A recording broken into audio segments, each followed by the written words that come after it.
त्यो 5 बजेतिर पहिरो गएर बाटो अवरुद्ध भएर हेर्नुहोस् है बिजोग छ बिजोग। अब त माथि नै ढुङ्गा फाल्ने बागोची बाटोमा ढुङ्गा फाल्ने यहाँ आएर नि ढुङ्गा फाल्नु पऱ्यो है ल ती बिजोगहरू बिजोग छ नि जाम भएर यस्तै सब जाम भइरहेको छ अहिले।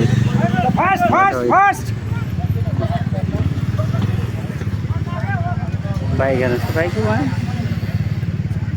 उक्लाएर बसेको यो पहिरो यहाँ माथिबाट झरेको अहिले यहाँ लगभग आधा घन्टा भयो म आएर बसेको यहाँ लुम्ले भन्ने ठाउँको ढाबामा। पहिरोले अवरुद्ध बाटो सडक विभागको अझै पनि गाडी आउन सकेको छैन मेसिन। यहाँ बसेका जनताहरूले भन्नुभएको छ 1 घन्टा भइसक्यो अझै पनि मेसिन आएको छैन। यस्तो छ त्यसको उसहरू चाहिँ मेसिन नआएको भएर बेजोर छ हेर्नु बाइकहरू सबै